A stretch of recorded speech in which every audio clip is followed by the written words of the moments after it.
Ani, bonjour, welcome everyone to the third installment of CROSH COVID Conversations. My name is Toby Mankus and I'm the Science Communication Officer at CROSH, the Center for Research in Occupational Safety and Health. We're streaming live from the CROSH lab at Laurentian University, and we acknowledge the Robinson-Huron Treaty of 1850 and recognize that Laurentian University is located on the traditional grounds of the Atikamekw and Anishinaabe, and that the city of Greater Sudbury also includes the traditional lands of Wanapitei First Nation. CROSH COVID Conversations is a 5-part webinar series on the intersection of occupational safety and health and COVID-19. Our two panelists will speak for 15 minutes each, and then we'll have 10 minutes of audience questions. You can enter your questions at any time in the chat function of the platform you're watching this on. I will then ask your questions to our panelists during the Q&A section. Today, our topic is breaking the chain of infection in the workplace. Our panelists are Eyad Kinkar and Dr. Sandra Dorman. Eyad Kinkar is a PhD candidate in biomolecular science at Laurentian University. Eyad has master's degrees in laboratory medicine and in cellular and molecular microbiology. His research interests focus on studying and understanding various aspects of microbial human and microbial environmental interactions. Eyad uses bioinformatic tools and biomolecular techniques to address different questions related to a number of bacterial secreted toxins and their secretory pathways. Thank you for joining us, Eyad. Thank you for having me, Toby. Good afternoon, ladies and gentlemen. Today, my talk will be focusing on the use of disinfecting. Why do we use them? What do they do? When and how they should be used? Before I begin talking about the importance of disinfecting, let's take a step back and answer a question regarding COVID-19. What is COVID-19? COVID-19 is a virus that attacks human respiratory system. If we take a closer look at the word virus, where it came from, we will find out that it has a Latin root meaning poison or poisonous secretion. As everyone knows, poison has a high possibility of severely harming human, and it may lead to death in certain cases. We have been dealing with viruses or poisonous particles for centuries, and we have managed to defeat majority of them simply by following specific recommended instructions. The main reason behind disinfecting is to stop the spread of the viral infection between us. Okay? Someone might say, I cleaned every day and I still caught it. Okay, wait a minute here. You cleaned every day, but you did not disinfect every day. There is a huge difference between disinfecting and cleaning. Cleaning is the physical removal or movement of germs from one location to another, whereas disinfecting is the physical process of destroying the microorganisms or the germs. So, in other words, you need to kill COVID-19, not to move it around. Then how often do we have to disinfect? Well, in general, you have to keep it as a habit, routinely. Most households, they do it once, twice a week. Some of them, they do it 3 times a week. And almost all institutes, they do it daily or like every second day. However, we live with COVID-19 pandemic, and soon will be the flu season. Therefore, we have to disinfect more often to minimize the possibility of catching COVID-19 or any other viruses. Then how it should be done? Well, to properly disinfect, first clean the surface area that you would like to disinfect. Clean it with, for example, soap and water, vacuuming, brooming, etc. Then the second step is rinsing that surface with water to remove any residual that could possibly mask the microorganisms on that surface. Then lastly, you need to disinfect with any commercially available disinfectant product that is appropriate for the surface you are trying to disinfect. Let me give you an example. If you were to disinfect your working station or your desk, first clean the surface area slowly from any dust. Then after that, wipe it with the wet cloth.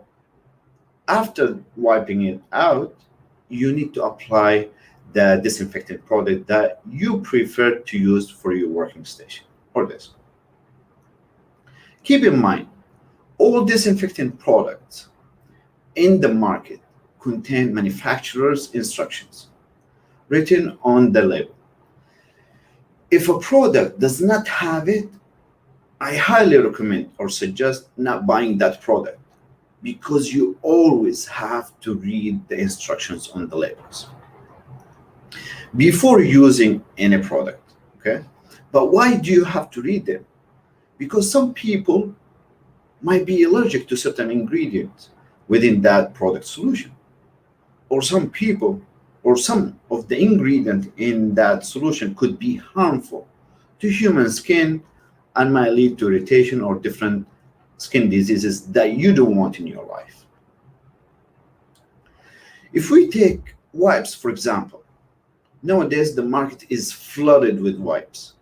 Generally, some wipes may contain a form of ammonium compounds, which are lethal to microorganisms and viruses, but quite harmful to human skin and respiratory system. I give you another example, ethanol. Ethanol dries and kills microorganisms, including COVID-19. But research has shown that it enhances the permeability of human skin pores, which makes it easier for microorganisms and germs to get into the human body. Therefore, you have to wear masks to protect your hands when you use ethanol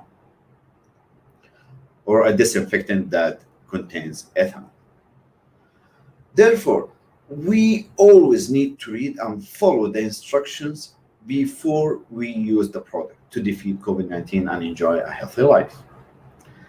Some might ask, you said disinfectant kill viruses, right? How so? Well, all viruses, including COVID-19, are composed of different proteins. It's like a shell. Protein protect the genetic material. So it's like a shell, the genetic material in the middle and the protein around that genetic material. All disinfectant products target to and break down viruses protein. So it breaks down the shell, and once the proteins on the shell are broken down, viruses, especially COVID-19, will be deactivated. So to sum up my talk, you always need to consider a few things when you are buying disinfectant product. The type of the disinfectant product. Is it a cleaner or disinfectant, or a combination between both? You also need to consider if there is a pre-cleaning period, if it requires pre-cleaning or it does not require pre-cleaning. You also need to pay attention to the time required for the disinfectant to be left on the surface to kill germs, which is known to be as the contact time. So how long you have to keep it on the surface before you wipe it out. In the end, I hope my talk was informative, and I highly believe that disinfection is one of the solutions that will lead eventually to the disappearance of COVID-19. And together, we make sure COVID-19 will be a history within no time. Thank you for listening, and any questions?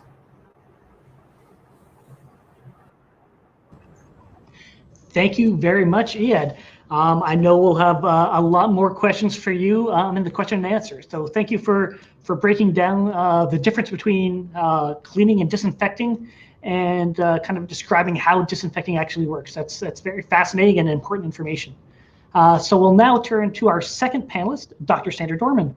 Dr. Sandra Dorman is a full professor in the Faculty of Health at Laurentian University and is the director of the Center for Research in Occupational Safety and Health. Her expertise is in respiratory physiology and immunology, and her research program focuses on health promotion and disease prevention in the occupational setting. She has a track record for successfully addressing workplace identified problems and communicating information back to the host organization. Dr. Dorman has authored over 25 papers and received over $5 million in research funding. Thank you for joining us, Dr. Dorman. Thank you for having me, and thank you for that lovely introduction. I'm excited to be here. I think I'm partially making the case for masks today, but the topic of the presentation or the webinar is perfect. The breaking the chain of infection. And so I just want to stop for a second and talk about that as a concept. You know, health professionals use this framework of a chain of infection to study infectious agents. And so if you look at individual infectious agents, you can apply them to the theory of the chain of infection, and you can figure out, you know, what steps in the infectious process can we potentially target to interfere or to essentially break the chain of infection, right? So in terms of the chain of infection, it kind of starts with this concept of there's a reservoir where the infectious agent exists or lives. And in the case of coronavirus, the host infected person is really the reservoir. Then we talk about the portal of exit. And so that means how does the virus get out of the host into the environment? And so we know that coronavirus as a respiratory disease is predominantly getting out through the airways. So when we exhale, when we cough, when we talk, the virus that's been produced in the lungs is leaving through our breath, and that's the portal of exit. From there, it has to get to another person, another host. And so that's the transmission route. And we talk typically about direct transmission and indirect transmission. So direct transmission with the coronavirus is particularly through the breath, right? I exhale a virus into the air and another person inhales it. And so the transmission is direct. And we think, based on the evidence, that the majority of transmission of coronavirus is happening through the air. Now, we can also talk, and what Mr. Kinkar talked about with the disinfectants is sort of the indirect transmission of coronavirus, where maybe I cough into my hand and I touch a table, and then there's some virus on the table and the next person comes along and picks it up. So that's like an indirect. And that's why, you know, it's important to disinfect areas, particularly areas where lots of people are touching to kill the virus in that method. But I'm talking about how are we breaking the chain in the air. And so from portal of exit to transmission in the environment, the last piece is portal of entry to the host or to the next host. And so that's essentially me inhaling virus particles, maybe me touching the surface and then touching my mouth or my eye with the virus particles and infecting myself, right? So in that concept, now, how do I break the chain? So Eyad talked about breaking the chain in terms of preventing direct or indirect transmission through surface. I'd like to talk about breaking the chain through the air transmission. And kind of time-honored way of doing that is the wearing of masks, right? Masks are attacking the chain of transmission at 2 points. First of all, the portal of exit on the person who has the disease, but also on the portal of entry for the person who doesn't have the disease yet. So how do masks work? Well, essentially they're acting as filters. So when I breathe out, I'm breathing out little splashes of saliva that have a lot of virus in them. I'm also potentially breathing out really small aerosolized drops of virus, right? And the mask is going to filter that saliva and those aerosolized drops so that essentially they don't get out into the environment, right? And we know that masks are very good at this, particularly for the bigger drops. And actually, if you want to see a really cool video that shows this, that was published in the New England Journal of Medicine, search New England Journal of Medicine visualizing speech generated oral fluid droplets. And they clearly show with a laser light capture how the mask dramatically reduces the production of droplet formation in the air. The other side of things, though, is that the mask is preventing the portal of entry. So if I've blown virus particles into the air, ideally my mask, here I have a mask here, is also going to prevent the particles from entering airways of a person who's not infected, right? Okay, so, you know, my two main reasons why the public should wear masks is, number one, to protect other people, number two, to protect yourself. And I did purposely put them in that order because technically, I think that masks are slightly better at protecting other people than they are at protecting you. And I'll explain why. Basically, the mask is very good, as I said, though there's some differences in masks, we'll talk about that, but the mask is very good at filtering air that you're breathing out through your nose and mouth and capturing those virus particles.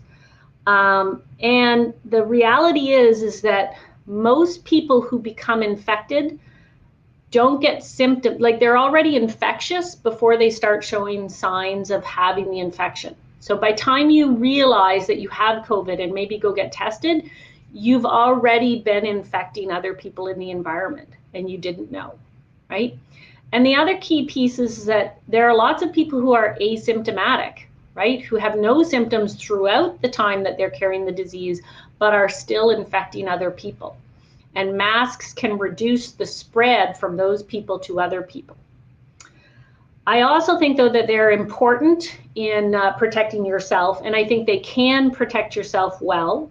I think the main reason why I rank them a little bit lower in capability on yourself is that we know that, you know, first and foremost, you're counting on the other person wearing a mask. So if I have my mask on and I'm talking to you and you're not wearing a mask and you cough and spit right in my eyeball, you can transmit the virus through the membranes of my eye, right? Wouldn't have happened if you were wearing a mask. You would have been protecting me, and I would have also been protecting me. But because of that, you can see how the mask protecting yourself, if you're exposed to somebody who has the disease, may not be 100%. The other challenge I would say with masks is that we can touch them. I think if you knew that you were wearing a mask when somebody who had COVID came and coughed on your mask or was very close to you when they breathed, the way that you would take off your mask would be pretty careful, right? You'd have your mask on, you would loop it off your ears, knowing that there's COVID on the front of the mask now. You're going to touch the inside of the mask and you're going to fold it up this way, right? So that you don't touch the outside of the mask. Ideally, you're going to put it in a plastic bag and go home and wash it to kill any virus that's on there. Most of us aren't doing that. And to some degree, you know, when you're wearing these all day, you may be touching the mask. So there is a small possibility that you may not be protecting yourself as much just because of what might be on the outside of your mask. I think there's ways around that. And I also think that you're still protecting yourself to a degree that's much higher, given that the transmission rate is much higher through inhalation than contact. You should be wearing your mask to protect yourself too. Okay, so then you can ask, okay, is there any proof that mask works? And yes, there's lots of proof that masks works. People have been doing research for almost a year now on this topic to try and get the community invested in wearing masks. So just as a sample, there are epidemiological studies, both that have shown from a cultural perspective, countries that are more comfortable and accepting of wearing masks have had lower death rates than countries that have been less accepting. There have also been recent studies particularly in the United States, where communities where a mask mandate came into effect had declines in the rate of spread after that. There are some predictive models. One that I think is really powerful from the Physics Society journal actually makes an argument for masks as a form of herd immunity. They've shown that if 80% of people within a population all wore masks regularly, there would be better protection for hospitalization rates and lower community spread than if we did a full lockdown without masks. So I think that's a powerful argument in my point of view. We want to maintain the busyness of our community, and so masks seem like a meaningful way to do that. There are lots of case studies. One of them was published in the Canadian Medicine Association journal, where a man flew from China to Toronto. So he was in the airplane, probably at least, well, that's a long flight, a day, had coronavirus, and none of the 340 people on the plane, including the 25 people that were closest to him, became infected.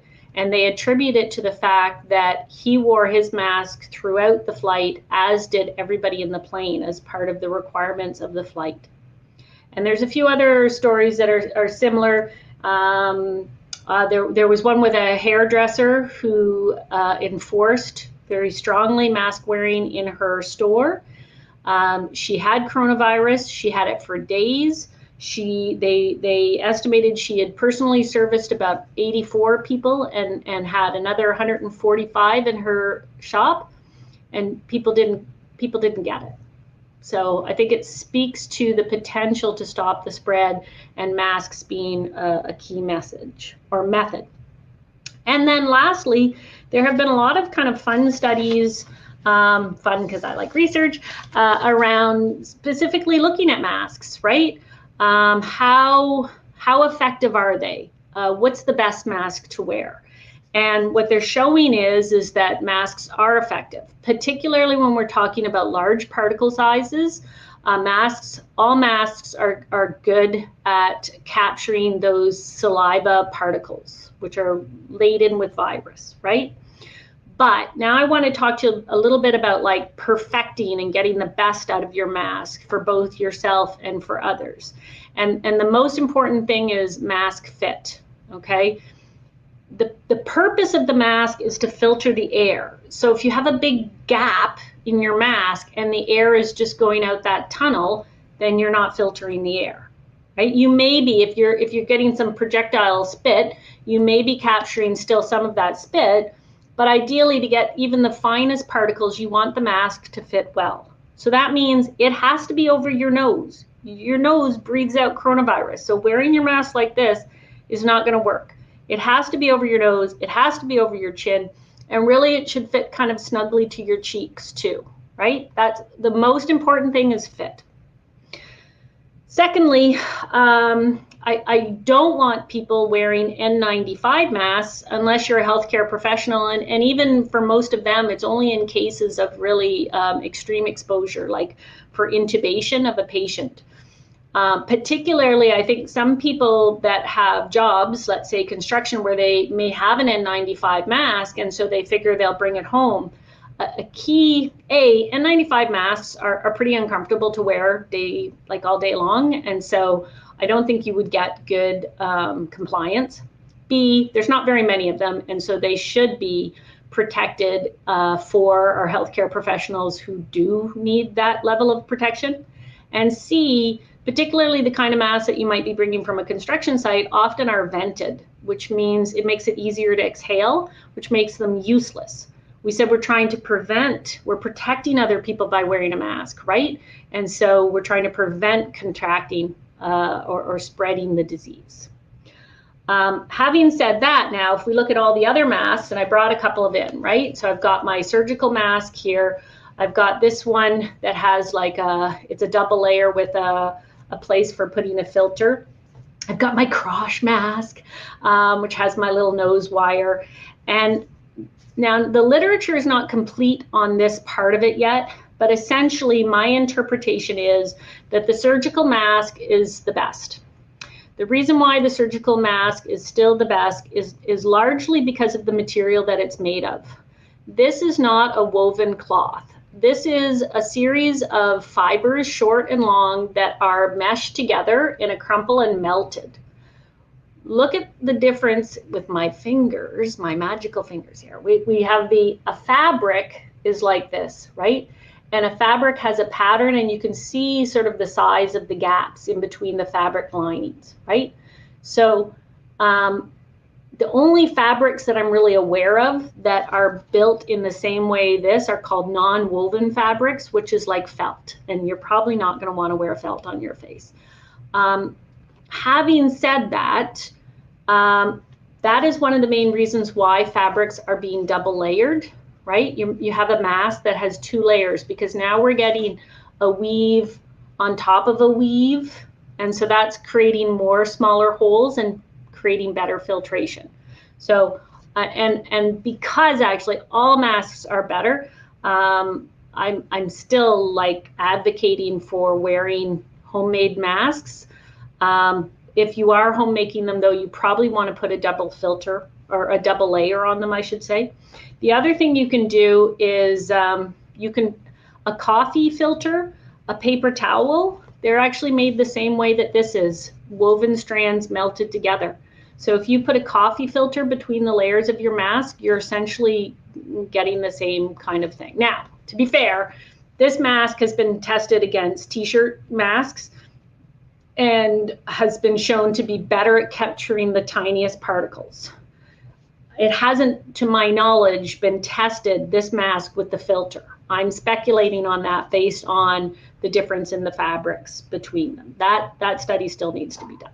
Anyways, I know I'm running out of time, so I will just add one other thing on here because I anticipate people being curious. A lot of people ask, what about the face shield? And the bottom line is the face shield, I think, has its place, but it's not as good as the mask. And you can see why now. Hopefully, based on that whole discussion, the face shield is sitting away. So you may be capturing big drops that you're spitting on the face shield. For sure, if somebody comes and sneezes in your face, you're blocking it from getting in your eyeballs, so that's nice.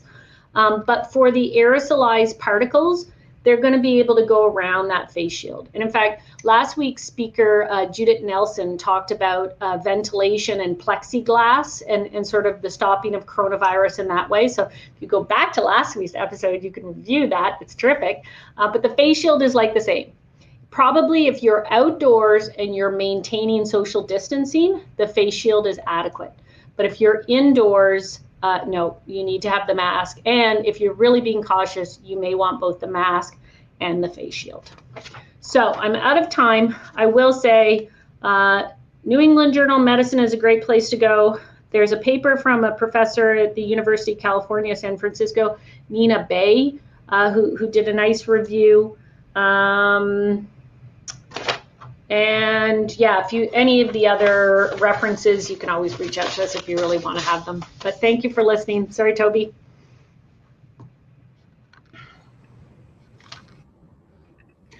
Thank you very much, Sandra, and I think that really kind of broke down what exactly a mask is doing, and that was a very understandable way to explain it. And we're getting comments from people just saying how clear that was. So thank you for really explaining that to all of us. And I'm sure there'll be some more questions coming on masks and shields and such. But our first question is for Eyad. And so, Eyad, now I know we mentioned microorganisms, germs, viruses, and coronavirus, of course, is a virus. Now, is there a difference if you're, say, disinfecting from a germ or a virus, or like when you're like buying material, like is that something you need to keep in mind when you're purchasing disinfectants? Well, when it comes to disinfecting kill most germs. When I say germs, that include all germs like viruses, bacteria, archaea. They might kill protozoa, but all microorganisms under that umbrella. So most almost all disinfectant products kill microorganisms. So I would like to include viruses as to be part of the microorganisms. They're considered to be particles, but they are microorganisms. That makes sense. Thank you, just for kind of clearing up that terminology behind that and how we can interpret that. And so, Sandra, next question is for you. And so we talked about shields and masks and like how the weave affects it. Now, does the actual different material, will that affect it too? Like say like a silk versus a cotton. How does that play a role? It does, and I don't think I can say definitively from the literature yet. People are starting to compare, particularly the homemade brand of masks, to the surgical masks and the N95 masks. There's been less that's been done around the different companies that are now selling masks, but I would apply, some practicality around it, because I think my number one message to people is it's absolutely worthwhile to wear a mask to protect other people and to protect yourself. And any level of filter is going to be better protection than no protection. So the first thing I want people to do is to wear a mask that fits well, really regardless, and that they're going to wear, right? Because if they're not comfortable with a certain type of mask because they find the material scratchy or it irritates their skin, then they're not going to wear it. And so they're all going to protect better than nothing. So start there and make sure then that it's got a good fit around your face so that it's lying flush. I like them to have the nose piece adjustment. It's going under the chin and over the top like that, right? From there, I would probably add the filter insert, and I would easily use a coffee filter if you wanted to be extra cautious, particularly if you're building your own. And as I said earlier, that study hasn't been done yet, but I think it makes sense. If this is the same non-woven material that a coffee filter is made out of, it makes sense that just adding that in would provide the extra layer of protection that you would need. I await the lab studies that will do a more comprehensive look at the different materials that are on the market and make a better recommendation for people so that they know what fabrics to choose if they were going to make a mask or buy a mask. But so many different companies have come out just putting things out that we don't have all that yet. So my basics are make sure it fits, make sure you're going to wear it, and then I would go with a double layer for sure. And ideally, if you can, add in the filter. Or these actually you can now buy in the store. So if you're comfortable with this and it doesn't bother you about the fashion or lack thereof, then that's probably the easiest way to go. But they're pricey.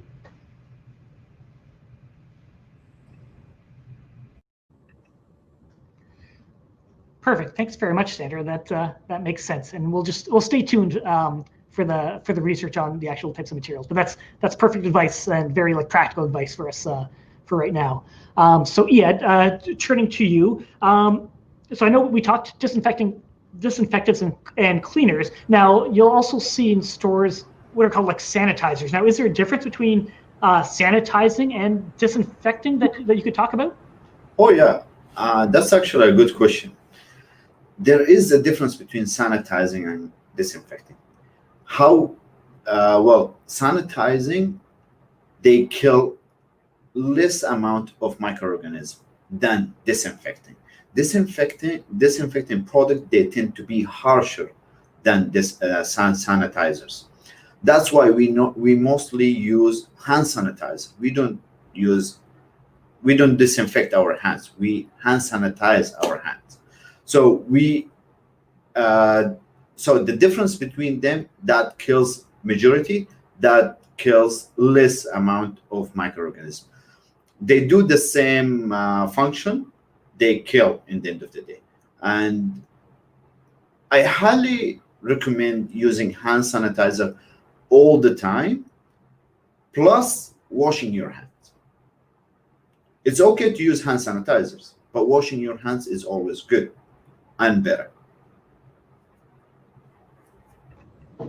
And just a quick follow-up on that before we go to Sandra. And could you just break down what makes hand washing better than sanitizing in terms of reducing risk of or breaking that chain of infection of coronavirus?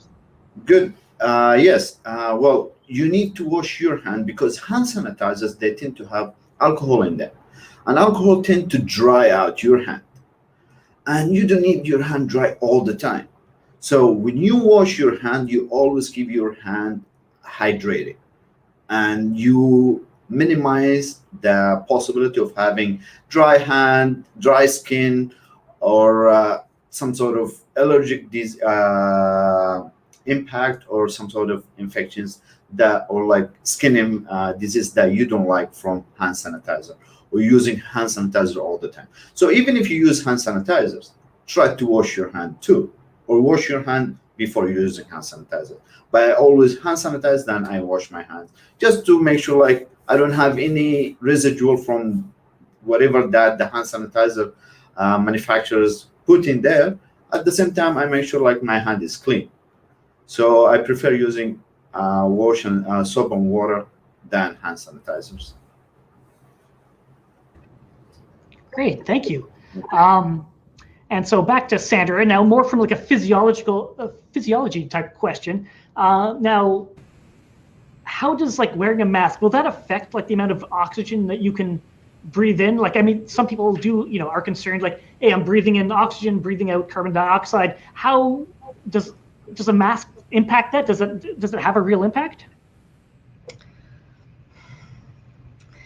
Short answer is that these kind of masks, no. Longer answer, if you get into N95 or more respiratory masks, that gets a little less or a little murkier to answer that question. But I think we're not asking people to wear those masks in the public. We're asking them to wear these kinds of masks. And it can get warmer. And I think people have to get used to it, but there has been some initial stuff that's been done research-wise to disprove that. Again, to get people wearing masks. Now, I don't think that the research is there to confirm that in really heavy, laborious tasks. So if you were particularly in a hot, humid environment where the mask may get wet, so I couldn't say with certainty in those scenarios. But I think for your day-to-day, going to the grocery store, working at the office, it's not impacting your oxygen levels. No. Thanks, Sandra. And Eyad, looking more like that workplace environment. Are you willing to talk maybe about some of the fogging machines that different kind of companies are using? So or when you're using like a fog-based disinfectant to disinfect a large area, do we know kind of what product that is, or kind of how effective that is, say compared to say wiping down a surface with a disinfectant? Well, there is a huge difference between both disinfecting a surface and using a fogging machine. Using a fogging machine, you're pretty much circulating the air in the area. And if it's a huge, big area, you need to use the fogging machine, because you're not expecting anyone to go all over the place, over the ceiling or the walls. No one would do that. But if they use the fogging machine, it will be easier for them to disinfect larger spaces. Disinfecting smaller spaces, you need to wipe them with, or use products and wipe them. And you need to keep in mind, we live on Earth, and gravity helps us too. So everything falls down. So if everything falls down, then if you circulate things, they will go down eventually. So if you wipe down the floor, then everything is clean. That's my analogy, I would say, when it comes to fogging machines. When you use the fog machine, you disturb the area, and it will clean eventually, but it will take longer time. It will be expensive. You will consume lots of energy to clean a huge area. Where when you disinfect, you don't consume energy here. You pretty much wiping out the surface area. So it's different. The difference here is that is a machine that cleaning the air, where you need to disinfect surfaces, because once it sticks to the surface, you cannot take it out of the surface unless it picks on dust or particles or anything. So when you disturb that area, then you need to make sure that the whole area is clean. Hope that makes sense. That does. Thank you, Eyad. And we've got time for one last question today, and that'll go to Sandra. And so following up on, say, like that wearing a mask, and say, look at that office setting, going to get the groceries. Now, what if you're, say, like a worker in a more laborious type environment? You're doing like intense workouts. Is a mask still your best bet, or is there other kind of considerations that you can think about? I guess the complicating factor is the ventilation and how many people are in the area, and how distant you are. Because, I mean, to the same point actually that Eyad just said, gravity helps. So particularly big drops of saliva are going to fall to the ground. Big droplets are going to precipitate out a solution, and they're not going to transmit broadly, right? So if you had, particularly a person working alone, if you had a person well spaced, and on top of that you had a good ventilation rate, then those are all going to be protective factors that may give some flexibility. You know, in my heart of hearts, the function of the mask is to act as a filter, and I think whenever we can incorporate it, we should, because it will mitigate those big droplets, which then become less of a problem from a disinfectant point of view because they're not on the ground, right? But it's also going to mitigate those droplets that are so small they can stay in the air for a very long time, right? And that's where, so I do understand and I hear the discomfort of doing heavy labor and wearing masks. It's the reason why, you know, nobody wants to wear an N95 mask anyways when we're talking about chemical exposures or other dust particles in the air, because it's discomforting. So we have to balance that. And maybe there's a role for other things that can come into play in terms of screening, trying to get a better sense that people don't have it. But yeah, I get the practical challenge of it, I do. But I also want you to wear masks, so. Yeah. No, thanks, Sandra. That's fair. That does make sense in the end of the day, and that's unfortunately all the time we have for this session of CROSH COVID Conversations. So I'd just like to thank our panelists, Eyad Kinkar and Dr. Sandra Dorman, for taking the time to share their expertise on how we can break the chain of infection, whether that be indirectly or directly. You both shared some fantastic information in a very understandable, comprehensive way. So thank you, very much appreciated. And we encourage you all to tune in next week as well when we discuss crisis and opportunity in the workplace with Dr. Diana Kahalik and Dr. Ann Peguero. So until then, thank you again to our panelists. Thank you to all for joining us, and keep well and stay safe.